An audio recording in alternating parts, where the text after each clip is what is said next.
धीरे धीरे रे मना, धीरे सब कुछ होए, माली सींचे सो घड़ा, ऋतु आए सो फल होए। तो इस कोटेशन के साथ दोस्तों मैं आपका स्वागत करता हूं मेरे यूट्यूब चैनल एजुकेशन जानकारी के ऊपर।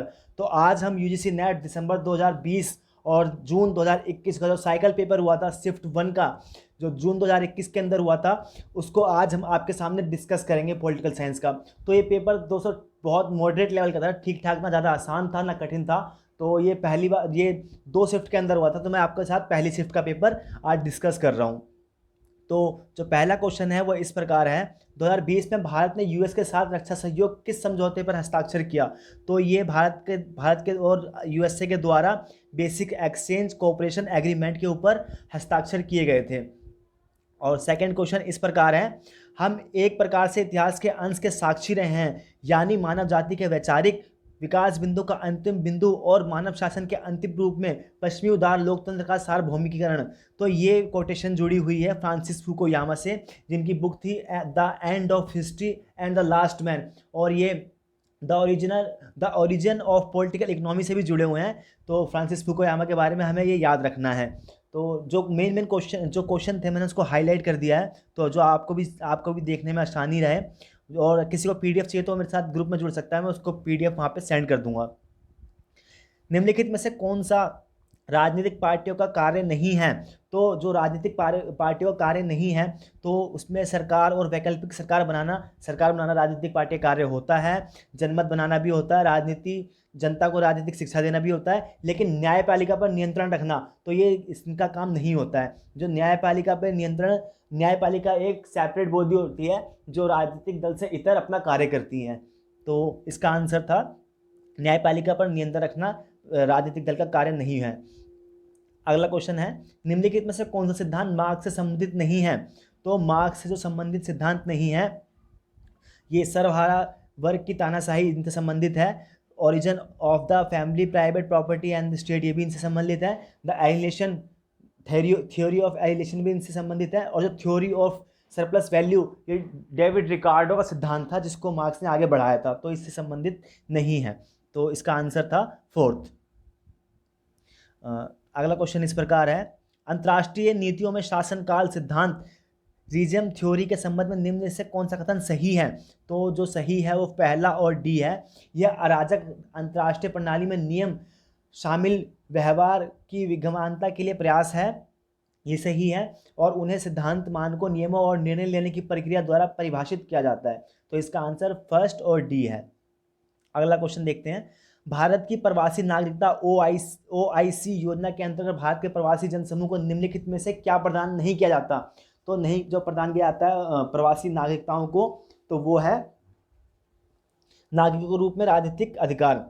जो विदेशी परिवासी होते हैं उन्हें राजनीतिक अधिकार नहीं होता है, इसके इतर उन्हें शैक्षणिक अधिकार, पढ़ाई करने का यहाँ अधिकार है, आर्थिक क्रिया करने का भी अधिकार है, और जीवन पर्याप्त विजय प्राप्ति का भी अधिकार है। लेकिन जो चुनाव लड़ना और चुनाव कार्य में भाग लेना और सरकार में पार्टिसिपेट करना, तो ये ओआईसी जो भारतीय प्रवासी नागरिक है वो नहीं कर सकते हैं। तुलनात्मक लोक प्रशासन का जनक किसे कहा जाता है? तो तुलनात्मक लोक प्रशासन का जनक एफ.ए. रिक्स को कहा जाता है। सिंपल सा क्वेश्चन है, इसे हम याद ही कर सकते हैं, तो ऐसे क्वेश्चन को याद ही करना पड़ेगा। तो अगला क्वेश्चन इस प्रकार है, निम्नलिखित में से कौन सा कथन सत्य है? जो सत्य है वह हमें बताना है। तो अधिकार प्रदान करने का सामाजिक हित से कोई संबंध नहीं है, अधिकार तो समाज से जुड़े होते हैं, तो ये तो गलत है कहीं ना कहीं। और मनुष्य को सामाजिक हित के विरुद्ध कोई अधिकार नहीं दिए जा सकते, सामाजिक हित के इतर कोई ऐसी बात तो है नहीं, होती नहीं है। अधिकार स्वार्थी दावे होते हैं, ये भी नहीं होता अधिकार स्वार्थी दावे। जो सही है उसके अंदर ये फोर्थ आंसर है, अधिकारों का स्वरूप समाज विरोधी हो सकता है। हाँ, कहीं ना कहीं हो सकता है समाज विरोधी, कई अधिकार जो मनमान्य होते हैं वो अधिकार समाज विरोधी हो सकते हैं।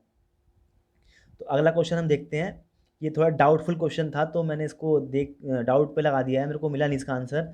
तो आप भी एक बार कोशिश करें, अगर आपको मिल जाए। निम्न में से तुलनात्मक पद्धति के लिए पूर्व शर्तें क्या हैं? तो ये मेरे को मिला नहीं इसका आंसर, जो थोड़ा बहुत मेरे को मैंने कोशिश करी है, तो ABC मेरे को इसका लगा है।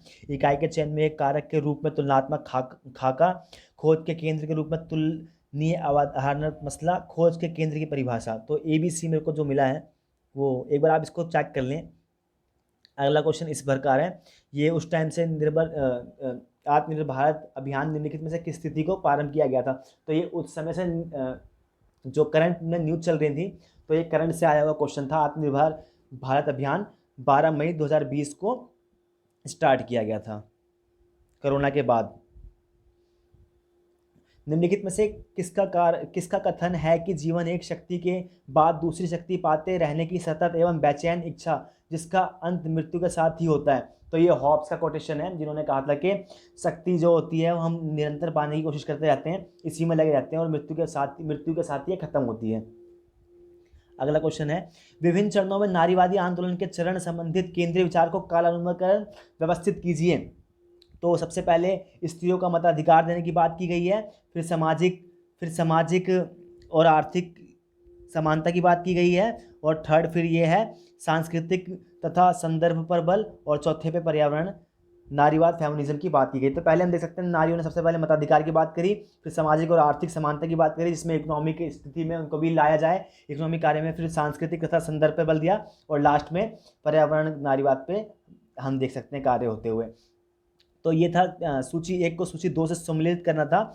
जो साल्ट हुआ था 1972 के अंदर हुआ था ये साल्ट, और साल्ट सेकंड जो हुआ था 1979 के अंदर हुआ था, और स्टार्ट फर्स्ट जो हुआ था वो 1990 के अंदर हुआ था, और INFT जो हुआ था 1957 के अंदर हुआ था। ये इस प्रकार मेल है, इसका चौथा आंसर करेक्ट है, आप देख सकते हैं।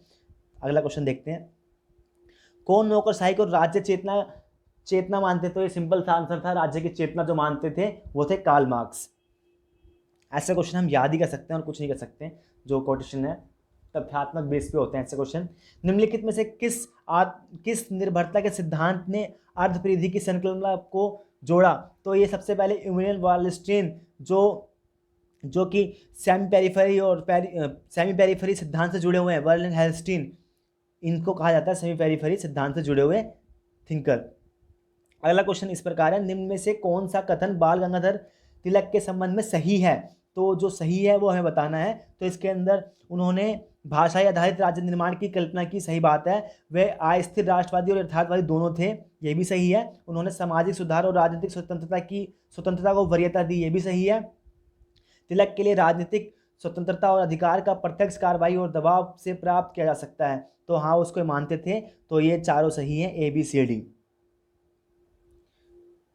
अगला क्वेश्चन इस प्रकार है, हीगल के संबंध में निम्नलिखित में से कौन सा कथन सही है? तो हीगल की ये बहुत फेमस कोटेशन है, राज्य पृथ्वी पर ईश्वर का अग्रसर है या अवतार है। तो ये इनका बहुत फेमस कोटेशन है, और राज्य के ऊपर बहुत बल देते थे, और राज्य को ही सब कुछ मानते थे, राज्य से इतर कुछ भी नहीं मानते थे, और ये महिला अधिकार के बहुत बड़े विरोधी थे, महिलाओं को अधिकार देने के पक्ष में नहीं थे।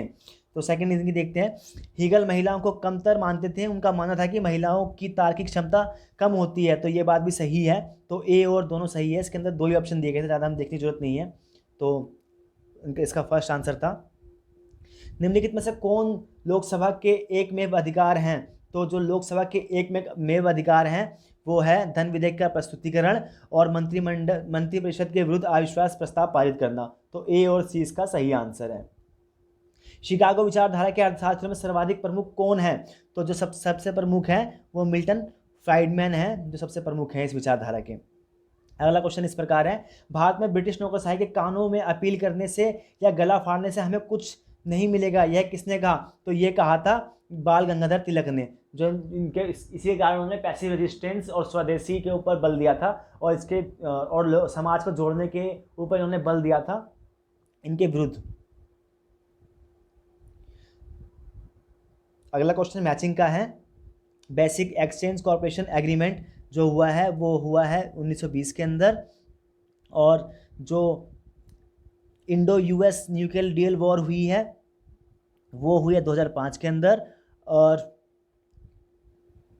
हाई टेक्नोलॉजी ऑपरेशन ग्रुप ये जुड़ा हुआ है 2002 में, और next step in strategic partnership 2004 के अंदर जुड़ा हुआ है। तो इस प्रकार आप देख सकते हैं इसका आंसर। भारत द्वारा हस्ताक्षर किए गए निम्नलिखित समझौतों को उनके प्रकटन के क्रम में व्यवस्थित कीजिए। तो पहला समझौता जो हुआ है वो मास्को ट्रेस्ट ट्रीटी हुई है, फिर उसके बाद ताशकंद समझौता जो 1966 में लाल बहादुर शास्त्री जी ने किया था रूस के अंदर, उसके बाद उनकी मृत्यु हो गई थी, और डी भारत रूस मैत्री संबंध जो 1971 के अंदर हुआ था, बांग्लादेश की आज़ादी से कुछ समय बाद ही, उस समय पहले हुआ था, जो इंडिया और रूस के बीच 20 साल के लिए समझौता हुआ था, और भू सीमा समझौता जो बांग्लादेश के साथ हमारा अभी 2015 के अंदर हुआ है, तो सबसे लास्ट में यही है।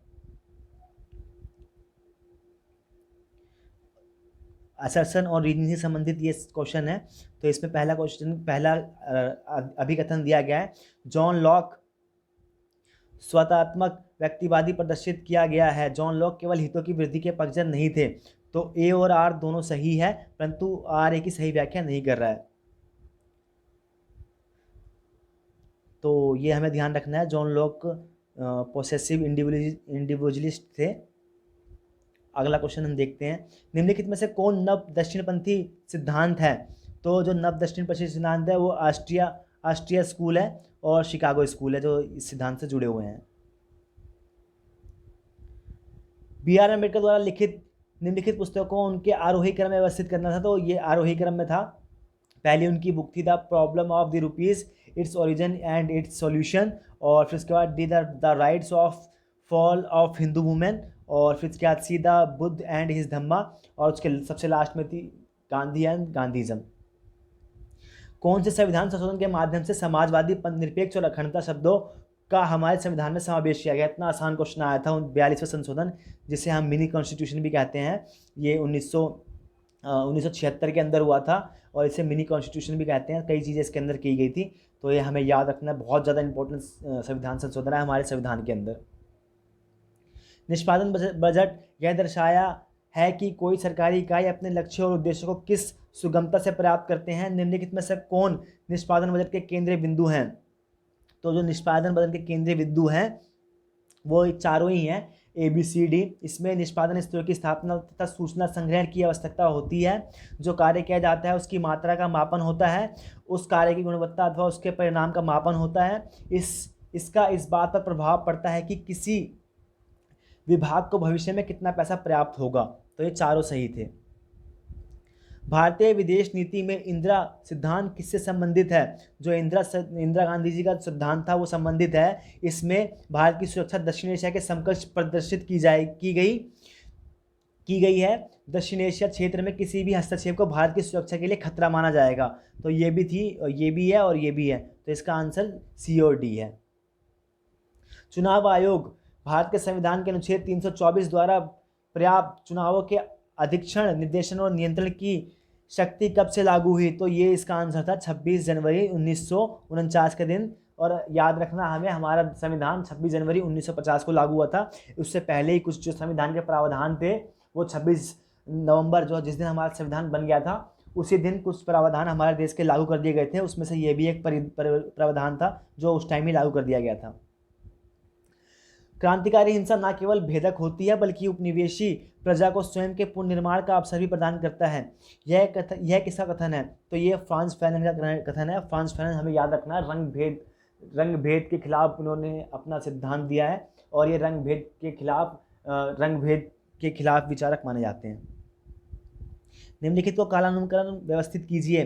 तो सबसे पहले आया है साइमन कमीशन 1928, और उसके बाद प्रथम गोलमेज सम्मेलन 1930 के अंदर हुआ था, और उसके बाद गांधी और इरविन का समझौता हुआ है।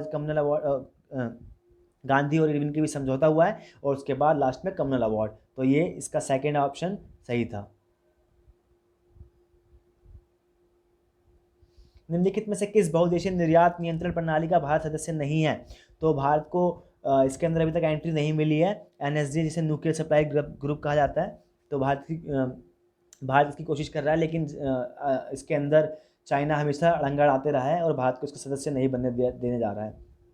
मानव संबंध सिद्धांत के बारे में निम्नलिखित में से कौन सा कथन सही नहीं है? ये चीज़ हमें याद रखना है। क्वेश्चन के अंदर सही नहीं कहा गया है, कई बार हम इसे पढ़ लेते हैं सही है, तो इसे हमें याद रखना है। तो जो सही नहीं है, अनौपचारिक तत्व समग्र संगठनात्मक उत्पादन में महत्वपूर्ण भूमिका का निर्वाह नहीं करते। तो ये सही नहीं है। परमभाविक उदारवाद को C.V. मैक्सवेल किस प्रकार अभिलक्षित किया? तो उन्होंने पोसेसिव लिबरलिज्म, सत्व उदारवाद के रूप में इन्होंने इसको अभिलक्षित किया था। C.V. मैक्सवेल, हमें याद रखना है, पोसेसिव लिबरलिज्म के साथ जुड़े हुए हैं। तो अगला क्वेश्चन देखते हैं, भारत की विदेश नीति के नियम में निम्नलिखित कथनों में से कौन सा सही है। तो जो भारत की विदेश नीति है, भारत ने वर्ष 2015 में बांग्लादेश के साथ सीमा समझौता LBA पर हस्ताक्षर किए। ये LBA नाम नहीं था, इस समझौता कुछ और नाम था। तो भारत ने वर्ष 2017 में श्रीलंका में हम्बनटोटा बंदरगाह के निर्माण पर सहमति व्यक्त की है, ये भी नहीं है इसका। और भारत ने वर्ष 2011 में अफगानिस्तान के साथ रणनीतिक भागीदारी समझौते SPA पर हस्ताक्षर किए, ये सही है। मालदीव के अब्दुल यामीन 2013-2018 के शासनकाल में भारत के साथ मैत्री संबंध थे, तो ये दोनों कथन सही हैं, याद रखना में। और इसका इसका ए, बांग्लादेश और भारत ने बांग्लादेश का 2015 में समझौता किया था, ये सही है, सॉरी माफ़ कीजिएगा, इसका हाँ LBA ही नाम था, तो ये सही है पहला। और सी, भारत ने अफगानिस्तान 2011 के साथ रणनीतिक भागीदारी समझौते SPA पर हस्ताक्षर किए, तो ये दोनों सही है। और ये मालदीव वाला भी गलत है और ये हम्बनटोटा वाला भी गलत है, तो A और C इसका सही आंसर है। मैकग्रेगर ने अपनी प्रतिष्ठित मूल पाठ the human side of the enterprises में अपने प्रसिद्ध सैद्धांतिक मान्यताएं प्रदान की हैं, निम्नलिखित में से कौन सही मान्य है। तो इसका ABC मान्य है। आम मानव जिनकी अपेक्षाकृत कम महत्वाकांक्षा है, निर्देशित होना पसंद करता है और उत्तरदायित्व से दूर रहना चाहिए, सुरक्षा मुख्य चिंता रहती है। आम मानव समुचित स्थितियों में दायित्व न केवल स्वीकार करता है बल्कि उसको प्राप्त करना भी सीखता है। आम मानव का कार्य करने के प्रति न केवल स्वाभाविक विरोध रहता है, यदि वह उस कार्य से दूर रहने में सामर्थ्य हो तो दूर भी रहना चाहेगा, तो ABC इसका सही आंसर है। जब राष्ट्रपति का पद रिक्त हो जाता है तो उपराष्ट्रपति कितने समय तक राष्ट्रपति का कार्यभार संभाल सकते हैं। तो ये सिंपल सा क्वेश्चन था, इसका आंसर है 6 महीने तक। हन्ना आरेंट की रचनाओं को आरोही क्रम में व्यवस्थित करना, तो ये आरोही क्रम में पहले से ही था, एक बार देख लेते हैं हम। द ओरिजिन्स ऑफ टोटलिटेरियनिज्म इनकी पहली बुक थी ये। द ह्यूमन कंडीशन इनकी second book. On revolution, on violence, तो इनकी सबसे जो इंपॉर्टेंट बुक है ये याद रखनी है हमें, द ओरिजिन ऑफ टोटलिटेरियनिज्म इनकी पहली बुक और काफ़ी इंपॉर्टेंट बुक है ये क्वेश्चन UGC द्वारा ड्रॉप कर दिया गया है, तो इसको आप देख सकते हैं। उनके बुक को क्रम से लगाना था, तो ये क्वेश्चन UGC द्वारा ड्रॉप कर दिया गया है। निम्नलिखित में से कौन सा भारत में अभी के चुनावी राजनीति का अभिलक्षण नहीं है। तो जो अभी के चुनावी राजनीति का अभिलक्षण नहीं है वो कांग्रेस के प्रभुत्व वाली व्यवस्था का स्थिरीकरण है, क्योंकि कांग्रेस व्यवस्था देख रहे हैं हम कहीं ना कहीं डगमगा रही है और कांग्रेस पार्टी अभी 8 साल से सत्ता से बाहर ही है और राज्य स्तर पर भी कई ज़्यादा स्थिर नहीं है, तो ये है इसका आंसर। इनमें से कौन से कथन तुलनात्मक राजनीति में कार्ल ड्यूस के संचार दृष्टिकोण से संबंधित है। तो इसका है, राजनीतिक व्यवस्था सूचना के आधार पर काम करने वाली मशीन के समान है, पहला। और B, उनके सिद्धांत में गतिशीलता के लिए समय के स्थान पर समय स्थिति का प्रयोग होता है, तो A और B दोनों सही है। निम्नलिखित में से कौन से मैरी फॉलेट के उन्नत विचार हैं। जो मैरी फॉलेट के विचार हैं वो हैं स्वीकृति क्षेत्र और एकीकरण, इंटीग्रेशन, और स्वीकृति क्षेत्र एक्सेप्टेंस जोन, तो ये इन्होंने अपना सिद्धांत दिया था, तो इसको याद रखना है C और D। भारत और चीन के मध्य की सीमा रेखा का नाम बताइए। जो भारत और चीन के बीच सीमा रेखा है वो मैकमोहन रेखा कहलाती है, और जो डूरंट रेखा है वो पाकिस्तान और अफगानिस्तान के बीच है, हमें याद रखना है। और रेड क्लिफ भारत और पाकिस्तान के बीच है, और जो पाक स्टेट है और भारत और श्रीलंका को अलग करने का काम करता है। निम्नलिखित कथनों में से कौन सा सामाजिक सक्रिय समूह है। समूह अभिलक्षण नहीं है, तो यह है वह गैर स्वतःशाही समूह है जो सरकार के समर्थन पर आश्रित है, तो ये सोशल एक्शन ग्रुप के बारे में सही नहीं है। और जो सही है वह है ये गैर संस्थानिक संगठन है, वह गैर व्यावसायिक रचनाएं हैं और वह पक्षपाती समूह है, तो ये इसका सही आंसर था। तो जो इसमें है इनको मैचिंग करना था, कैथरीन मैकिनन जो है वो toward A feminist theory of state के साथ जुड़ी हुई हैं, तो देख लेते हैं एक बार।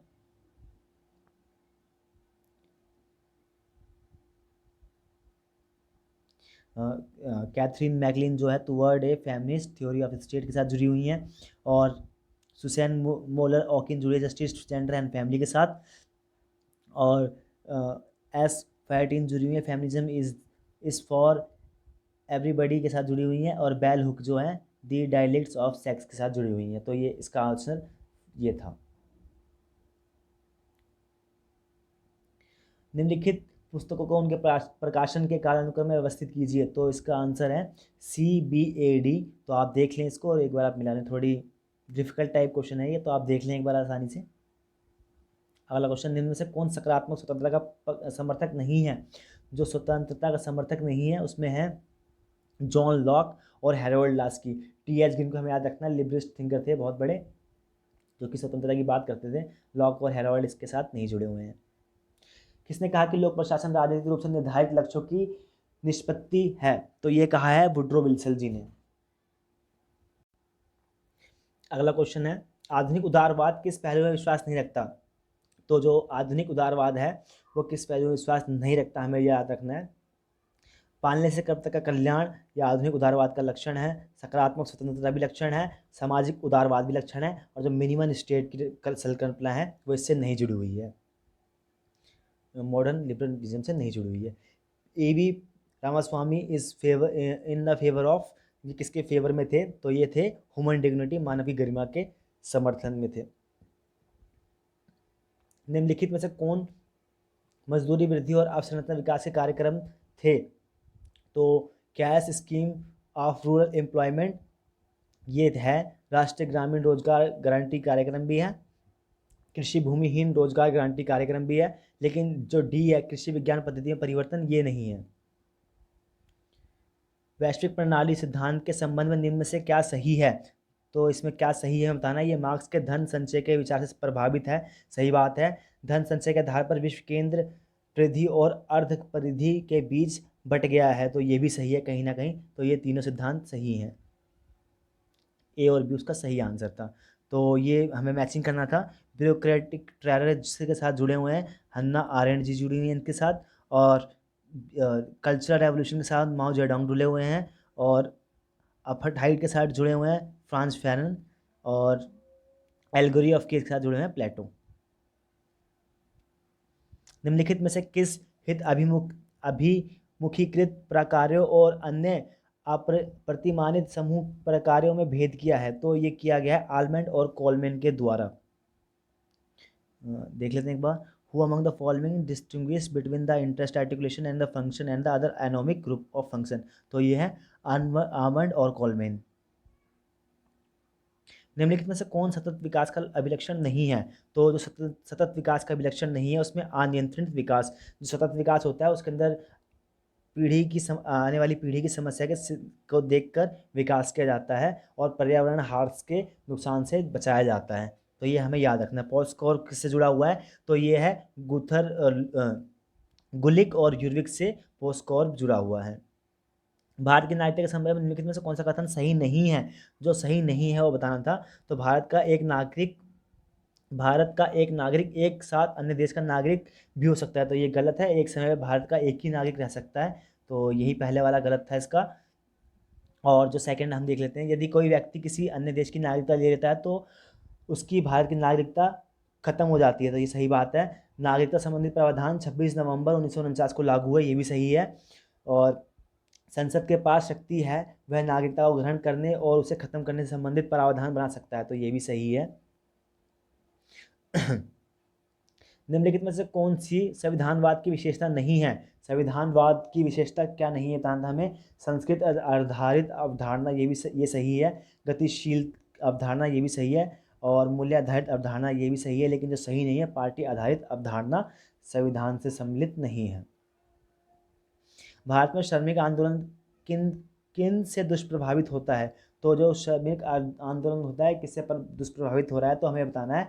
तो इसमें कम सदस्यता, कमजोर पैसे, वित्त की कमी, अनेक संघर्षों का होना, आपस में विभेदीय संगठनात्मक संरचना की उपस्थिति जैसे श्रमिकों के विभिन्न वर्गों के लिए। तो ऐसे क्वेश्चनों में याद रखना है, या जिसमें किसी चीज़ की नेगेटिव बताए तो जो नेगेटिव ही होगा, तो और पॉजिटिव बता दो पॉजिटिव सही होगा। और ऐसे अगर दूसरा क्वेश्चन देखें, इसमें किसी सरकार की स्कीम या योजना से संबंधित जो क्वेश्चन आते हैं, तो उसके अंदर सरकार की जितनी पॉजिटिव चीज़ें होती हैं उसके बारे में पॉजिटिव बताने की कोशिश की जाती है। और अगला क्वेश्चन देखते हैं, ये भी मैचिंग संबंधित क्वेश्चन है। तो मंत्रिमंडल सरकार जो होती है उसका होता है सामूहिक उत्तरदायित्व, ए का सेकंड आंसर है। और आध्यात्मिक शासन में शक्तियों का विभाजन होता है, सेपरेशन ऑफ पावर होता है इसके अंदर, और जिसमें जुडिशरी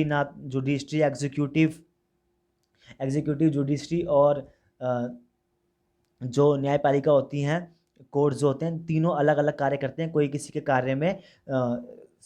कार्य में हाथ नहीं बटाता, मतलब हाथ नहीं छेड़ता है। वो अपना कार्य देखते हैं, वो अपना कार्य देखते हैं, वो अपना कार्य देखते हैं, किसी कार्य में हस्तक्षेप नहीं करते हैं। और सी का है संघात्मक सरकार। संघात्मक सरकार में शक्तियों का स्पष्ट विभाजन होता है, जैसे भारत के अंदर है। और एकात्मक सरकार के अंदर शक्तियों का केंद्रीकरण होता है, एक मजबूत केंद्र होता है जिसके अंदर सारी छोटे छोटे जो राज्य होते हैं वो कार्य करते हैं।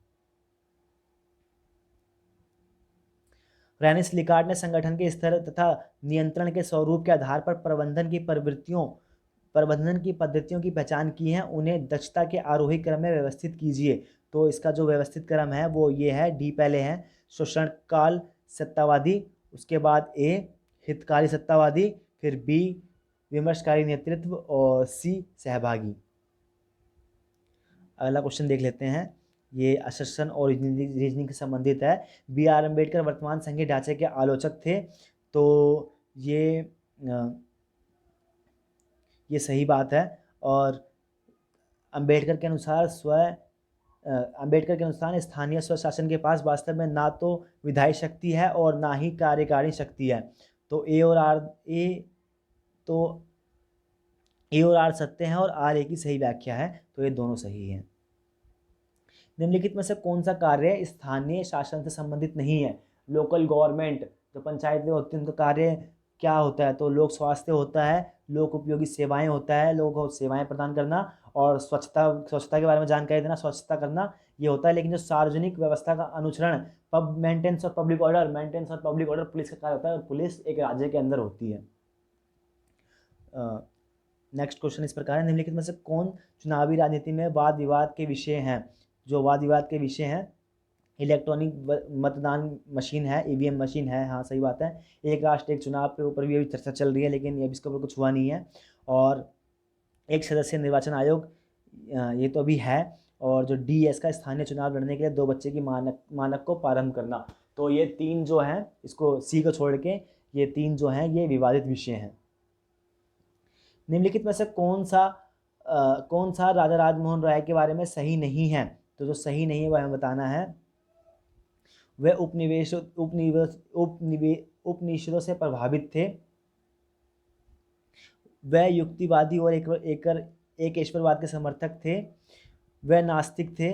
वो नास्तिक नहीं थे, वो सही बात है, ये इसका सी गलत है। वे नास्तिक नहीं थे। वे ईसाईवाद द्वारा समर्थित शायात्मक ईश्वर के सिद्धांत के आलोचक थे। तो ये भी सही है, वो उपनिवेशों से प्रभावित थे, एक ईश्वरवाद के समर्थक थे, और ये भी सही है। लेकिन वो नास्तिक नहीं थे, ये गलत है। वे नास्तिक थे, सॉरी ये गलत है, वो आस्तिक थे और वो उपनिषदों से प्रभावित थे। अगला क्वेश्चन देखते हैं।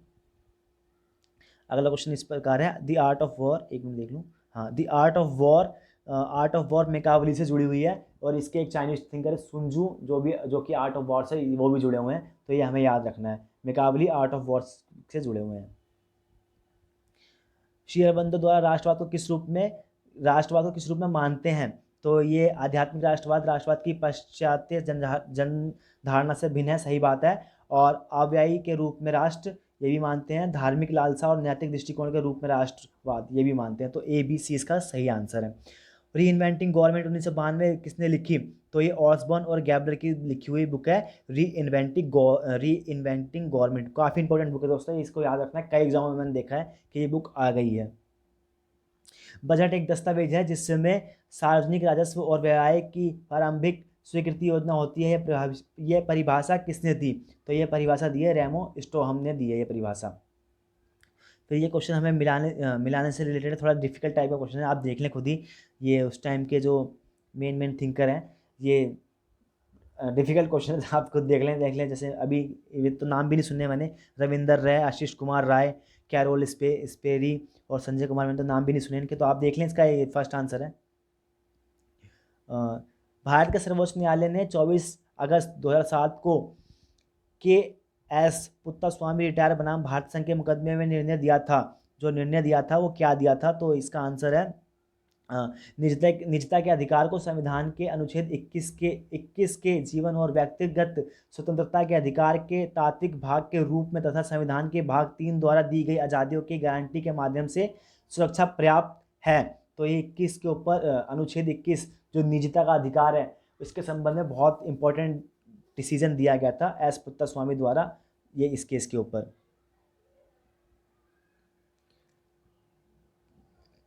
ये कथन से रिलेटेड क्वेश्चन है, तो देखते हैं। शांति और सुरक्षा संबंधित मामलों पर संयुक्त राष्ट्र संघ के 5 स्थायी सदस्य 2/3 सदस्यों के 2/3 सदस्य बहुमत से निर्णय लिया जाता है। ऐसा तो होता नहीं है, बहुमत से तो लिया नहीं आता, इसके पास वीटो पावर होती है, जो वीटो पावर कर देता है वो फिर वहीं पे गिर जाता है वो बिल, तो ये तो हो नहीं सकता। यूएन सुरक्षा परिषद पर्याप्त रूप से विश्व के सभी क्षेत्रों का प्रतिनिधित्व करता है, तो ये भी सही नहीं है, तो इसका यह आंसर है यूएन शांति और सुरक्षा संबंधित मामलों पर संयुक्त राष्ट्र के 5 स्थायी सदस्यों सहित 2/3 सदस्यों के बहुमत से निर्णय लिया था। तो ये सही बात है दोस्तों, 2/3 बहुमत से निर्णय लिया जाता है। जैसे लेकिन इसमें वीटो पावर भी होता है कहीं ना कहीं, ये भी मेरे को डाउट क्वेश्चन लग रहा है, तो एक बार आप देख लें। जो यूजीसी नेट ने दिया है वो ए को सत्य मांगा है और आर तो कहीं ना कहीं पूरी तरीके से गलत है, तो एक बार आप इसको देख लें, मुझे थोड़ा डाउट लग रहा है इस क्वेश्चन के ऊपर। निम्नलिखित में से किसने भारत की संविधान सभा को भारत के सूक्ष्म चित्र की संज्ञा दी? तो ये ग्राविन ऑस्टिन इसके साथ जुड़े हुए हैं। एक बार इंग्लिश में देख लेते हैं, माइक्रोकोज्म इन एक्शन। हाँ, तो ये भारत के सूक्ष्म चित्र इनको कहा था, ये ग्राविन ऑस्टिन इसके साथ जुड़े हुए हैं। अनुदारवाद के मूल विश्वास हैं, तो अनुदारवाद जो है, जो ट्रेडिशनलिस्ट विचारधारा है, कंजर्वेटिज्म जिसे हम कहते हैं, तो ये ट्रेडिशनल पर विश्वास करती है और ये पद सोपानिक सत्ता पर विश्वास करती है। तो ए और 2 इसका सही है। अगला क्वेश्चन इस प्रकार है, निम्नलिखित में से कौन अंतर्राष्ट्रीय संबंध में नव यथार्थवादी सिद्धांत से संबंधित केंद्रीय विषय नहीं है? तो जो नव यथार्थवाद से संबंधित केंद्रीय विषय नहीं है वो है राज्य सतत एकाधिकार पूंजीवाद की प्रक्रिया में क्रियाशील होते हैं, तो ये इसका नहीं है। जो है वो है कर्ता राजक परिवेश में प्रतिक्रिया करते हैं, ये इसका भाग है। कर्ताओं में अविश्वास और भय का होना सुरक्षा दुविधा की समस्या उत्पन्न करता है, ये भी सही है। कर्ता के व्यवहार का मुख्य निर्धारण संरचना है, तो ये तीनों सही था और वो गलत था। निम्नलिखित अंतर्राष्ट्रीय संधियों कालानुक्रम व्यवस्थित कीजिए। तो संयुक्त राष्ट्र का चार्टर है वेस्टफेलिया की संधि सबसे पहले हुई थी 1648 के अंदर। उसके बाद यूट्रेज की संधि हुई थी मेरे ख्याल से, एक बार देख लेते हैं इसका आंसर। हाँ, तो सबसे पहले आंसर है वेस्टफेलिया की संधि, फिर उसके बाद यूट्रेज की संधि, फिर सी पे हुई है वायसाई की संधि, और फिर सबसे बाद में हुई है संयुक्त राष्ट्र संघ का चार्टर। निम्नलिखित में से कौन पंडित दीनदयाल उपाध्याय के राजनीतिक दर्शन का भाग नहीं है? तो जो इनके दर्शन का भाग नहीं है वो है अणु के रूप में मनुष्य का विचार करना, ये इनके राजनीतिक दर्शन का भाग नहीं है। इन्होंने कल्चर नेशनलिज्म के ऊपर काम किया है, डेमोक्रेटिक गवर्नमेंट के ऊपर काम किया है, और जो इनका जो सबसे फेमस बुक है वो है एकीकृत मानवतावाद, इसके ऊपर इन तीनों के ऊपर उन्होंने काम किया है। और इनकी बुक हमें याद रखनी है अखंड भारत, और अखंड भारत के ऊपर इन्होंने बुक लिखी है, और काफ़ी ज़्यादा फेमस इस टाइम चर्चित राजनीतिक विचारक है, भारतीय राजनीतिक विचारक, क्योंकि हम देख रहे हैं इस टाइम जो गवर्नमेंट है वो इनसे रिलेटेड है, और कई परियोजनाओं का नाम भी दीनदयाल उपाध्याय लिखा गया है। और जो इनका कॉन्सेप्ट है इंटीग्रल ह्यूमनिज्म, ये बहुत फेमस कॉन्टेक्स्ट सिद्धांत है, तो एक बार आप देख लें, काफ़ी इंपॉर्टेंट थिंकर हैं वर्तमान समय के। भारत 2014 में प्रधानमंत्री नरेंद्र मोदी के शपथ ग्रहण समारोह के दौरान किस संगठन के नेताओं को आमंत्रित किया गया था? तो ये किया गया था 2014 के अंदर आसियान के सदस्यों का, और यह याद रखें 2019 के अंदर आसियान के देशों के सदस्यों को बुलाया गया था उनकी शपथ ग्रहण समारोह में। वित्त आयोग के संदर्भ में इनमें से कौन सा कथन सही नहीं है? तो इसके संदर्भ में सी, वित्त आयोग की अपनी सिफारिशें संसद लोकसभा में प्रस्तुत करता है, ये गलत है। आयोग के सदस्यों की नियुक्ति की योग्यता निश्चित करने के लिए संसद पर अधिकृत है, तो ये गलत है। बी और सी, माफ कीजिएगा, वित्त आयोग इसका आंसर है। वित्त आयोग अध्यक्ष और 2 सदस्यों का बना होता है, ये गलत है इसका।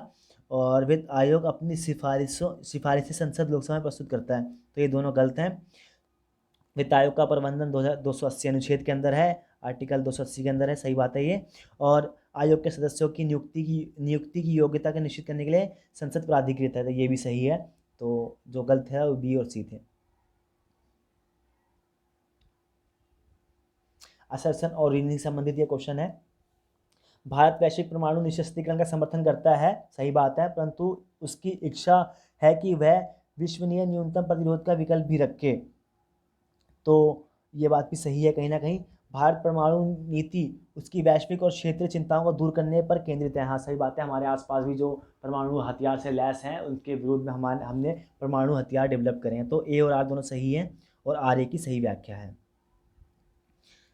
ये भी असर्शन और यूनिटी से संबंधित क्वेश्चन है। जिन परिस्थितियों में संघीय इकाइयों को एकजुट रखने के लिए केंद्र शक्ति के हस्तांतरण के लिए तैयार हुआ, उसके कारण भारत एकजुट रखने वाला संघ का दृष्टांत है, उदाहरण है यानी। तो ये सही बात है। और गठबंधन युग और केंद्र में कमजोर सरकार होने के साथ शक्ति विभाजन की इस असममितता के कारण राज्यों द्वारा स्वायत्तता की मांग की जाने लगी है। तो ये भी बात सही है। तो आर ए की सही, आर दोनों सही हैं, परंतु आर ए की सही व्याख्या नहीं है। तो ये देख लें आप, इसे जुड़ ही नहीं रहा कहीं। तो दोनों सही जो कथन है सही है, लेकिन जो आर ए की सही व्याख्या नहीं है। अगला क्वेश्चन इस प्रकार है। जो लुई ब्राइस है वो मॉडर्न डेमोक्रेसी से जुड़े हुए हैं, लुई ब्राइस मॉडर्न डेमोक्रेसी से जुड़े हुए हैं। और ग्राम वेलास ह्यूमन नेचर इन पॉलिटिक्स से जुड़े हुए हैं। और गैब्रियल आमंड जो हैं वो न्यू एस्पेक्ट ऑफ पॉलिटिक्स से जुड़े हुए हैं। चार्ल्स मेरियम जो है cooperative politics and development approach के साथ जुड़े हुए हैं। अगला क्वेश्चन देखते हैं, ये भी मैचिंग से रिलेटेड क्वेश्चन है। तो पहले का तीसरा है, insurance regulatory of development authority का संबंध 1999 से है। रिजर्व बैंक ऑफ इंडिया का संबंध 1934 एक्ट से है। और physical responsibility and budget management का संबंध 2003 से है। और प्रिवेंशन ऑफ करप्शन एक्ट ये 1988 से संबंधित है। निम्नलिखित मजदूर संघ लेबर यूनियन को उनके गठन के आरोही क्रम में व्यवस्थित करना था। तो इसको आरोही क्रम में व्यवस्थित करना था। सबसे पहले आया है भारतीय मजदूर संघ, उसके बाद आया है इंटेक, उसके बाद है अहमदाबाद वस्त्र श्रमिक संघ, और सबसे लास्ट में बॉम्बे मिल हैंडल एसोसिएशन। 1989 में विश्व बैंक ने निम्नलिखित में से किस राष्ट्र के संदर्भ में शासन गवर्नेंस की संकल्पना की थी। तो ये बहुत इंपॉर्टेंट क्वेश्चन है। ये सब सहारा अफ्रीका देशों के संबंध में ये संकल्पना की गई थी। अगला क्वेश्चन मैचिंग से ही है, तो हम देख लेते हैं। तो ये है फर्स्ट का थर्ड, डिसीजन मेकिंग के साथ हरवन साइमन जुड़े हुए हैं। इकोलॉजिक अप्रोच के साथ फेडिक्स जुड़े हुए हैं। न्यू पब्लिक एडमिनिस्ट्रेशन के साथ जुड़े हुए हैं मिनोब्लिक कॉन्फ्रेंस। और एडवर्ड वैनर जुड़े हुए हैं डेवलपमेंट एडमिनिस्ट्रेशन के साथ, सेकंड के साथ। तो ये याद रखना है इस प्रकार। ये भी मैचिंग से रिलेटेड क्वेश्चन है, तो देख लेते हैं। तो फतवा ए जहादरी का संबंध है जियाउल बर्नी के साथ। और थॉट्स ऑन लिंग्विस्टिक स्टेट्स के साथ जुड़े हैं B R Ambedkar. India independence के साथ जुड़े हुए हैं चार्ल्स बैटलहाइम। और the future of Indian politics के साथ एम एन रॉय जुड़े हुए हैं। तो ये मेल इस प्रकार था। निम्नलिखित में से किस पहलू का बचाव जेएस मिल द्वारा किया गया। तो जो जिसका बचाव किया गया था वो महिलाओं के अधिकार का किया गया था, और विवाहित महिलाओं की संपत्ति का उन्होंने बचाव किया था। तो इनका याद रखना, जेएस मिल की ऑन लिबर्टी बुक थी। इसके ऊपर स्वतंत्रता के ऊपर बहुत स्वतंत्रता का समर्थन किया है, और सबको बोलने के अधिकार का इन्होंने समर्थन किया है। उनका मानना था कि किसी को भी हमें स्वतंत्रता से नहीं वंचित रखना चाहिए। और इनकी एक सब्जेक्शन ऑफ वुमेन बुक है जिसके ऊपर इन्होंने महिलाओं के अधिकारों के लिए बात कही है, ये सब्जेक्शन ऑफ वुमेन। अगला क्वेश्चन इस प्रकार है, निम्नलिखित में से कौन सा नव उपनिवेशवाद के उभरने के कारण है। तो निम्नलिखित में से कौन सा नव उपनिवेशवाद के उभरने का कारण है। तो यूरोपीय शक्ति की कमजोर हुई स्थितियां। क्वेश्चन क्या है, which amongst the following are reason from the emergence of new colonialism. जो एक नया विश्व के अंदर एक नई उपनिवेशवाद उभरने का क्या कारण जो रहा है। तो ये हम इसका आंसर है ए और बी, यूरोपीय शक्तियों की कमजोर हुई स्थितियां और साम्राज्यवाद के विरुद्ध सचेतता में वृद्धि आई है। तो जिसके कारण ये जो खत्म उभरने के कारण है ए और बी। यूएन चार्टर में शांति की सुरक्षा के निम्न में से कौन सी विशेषताएं दी गई हैं? तो जो इसका आंसर है वो है विवादों के शांतिपूर्ण निपटाने के लिए अध्याय 4 में शांति बहाली की प्रक्रिया दी गई है, पहला। और सी, अध्याय 7 में विवादों के बलपूर्वक निपटारे के लिए शांति प्रवर्तन दिया गया है। तो ए और इसका सी सही है। तो ये इस प्रकार था। और ये पैसेज आया था, इसमें से पैसेज में छाट के करने थे। वो पैसेज ये जर्मन आइडियोलॉजी जो मार्क्स की बुक है उससे रिलेटेड ये एक पूरा का पूरा उठा के डाल दिया गया था गद्यांश। तो ये मार्क्स से रिलेटेड था। तो इसमें पहले में हीगल के बारे में कहा गया था। तो हीगल तो महिला अधिकार के समर्थक नहीं थे, मैंने आपको ऊपर ही बताया था। मार्क्स के पूर्व किस राजनीतिक विचार की रचनाओं में लिंग के प्रति पूर्वाग्रह मिलता है? तो ये हीगल इसका आंसर है। मैंने सबका आंसर लिख दिया। मैं आपको एक बार इसको आप देख लें, स्क्रीनशॉट ले लें, या फिर किसी को भी इसका पीडीएफ चाहिए वो मेरे साथ ग्रुप में जुड़े, मैं इसका पीडीएफ उपलब्ध करवा दूंगा दोस्तों। अगला क्वेश्चन इस प्रकार है, मार्क्सवादी दर्शन में नारीवादी मुक्ति के संबंध में सामान्य समझ है। तो इसमें है, मार्क्स ने महिलाओं की स्थिति का विश्लेषण समाजवाद से बाहर नहीं किया। परिवार में महिलाओं की सामाजिक स्थिति का निर्धारण परिवार के किस प्रकृति द्वारा किया जाता है? तो यह ऐतिहासिक वातावरण के द्वारा किया जाता है। कार्ल मार्क्स के अनुसार नारी मुक्ति का निर्धारण निम्नलिखित में से किसके द्वारा किया जाता है? तो यह है सामान्य मुक्ति के द्वारा। एंजल्स की पुस्तक ओरिजिन्स का पूरा नाम है। तो ये है, इनकी बुक का पूरा नाम था the origin of family, private property and the state. इनकी पूरी बुक का नाम था ये। तो ये अगला क्वेश्चन है, 1990 के बाद का जो एलपीजी भारत द्वारा अपनाया गया, global organisation of people, LPG नहीं, सॉरी माफ़ कीजिएगा, ये जो भारतीय मूल के जो नागरिक हैं उससे संबंधित जो ओरिजिन्स हैं और जो अलग हैं इससे संबंधित ये गद्यांश था, पैसेज था पूरा, तो प्रवासी से संबंधित। तो इसका है, भारत द्वारा पीआईओ कार्ड जारी किए जाने का विचार किस संगठन ने दिया? तो ये दिया था GOPIO द्वारा ये दिया गया था ये विचार। अगला क्वेश्चन इस प्रकार है, भारत के विदेश नीति निर्माताओं के लिए भारतीय प्रवासी समूह पर हो रही बहस क्यों प्रमुखता मिली? तो ये भारत में वैश्वीकरण प्रक्रिया की मजबूरियों के कारण ये मिली है। इंडियन कॉक्स का मुख्य कार्य है यूएस के नीति निर्माण को भारत के पक्ष में प्रभावित करना। 1990 के दशक के अंत में पीआईओ पर महत्वपूर्ण ध्यान क्यों दिया गया? तो जो ये ध्यान दिया गया था, पोखरण 2 और अमेरिकी प्रतिबंध के कारण ध्यान दिया गया था। तो अगला क्वेश्चन इस प्रकार है, global organisation of people of India GOIPIO, जो अभी ऊपर आंसर था, इसकी फुल फॉर्म यही है। तो इसका कार्य है, क्या कार्य करती है? भारतीय मूल के विभिन्न लोगों के मुख्यकृत हितों का प्रतिनिधित्व करना इसका कार्य है। तो ये GOPIO जो ये ऊपर क्वेश्चन पूछा गया था फर्स्ट वाला, इसकी फुल फॉर्म तो ये इससे सम्मिलित है, GIOPO। ये क्वेश्चन जो पूछा गया था इसकी फुल फॉर्म यहीं पर ही है, देख सकते हैं आप, इसका लास्ट में जो फुल फॉर्म भी दी गई है, तो एक बार देख लें आप।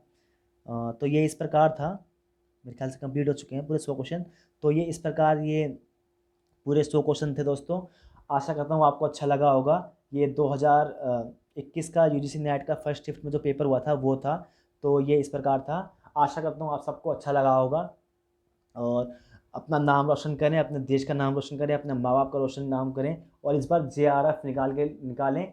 इसी उम्मीद के साथ बहुत बहुत धन्यवाद, आपने मेरी वीडियो देखी, दिल से आभार दोस्तों। Thank you so much.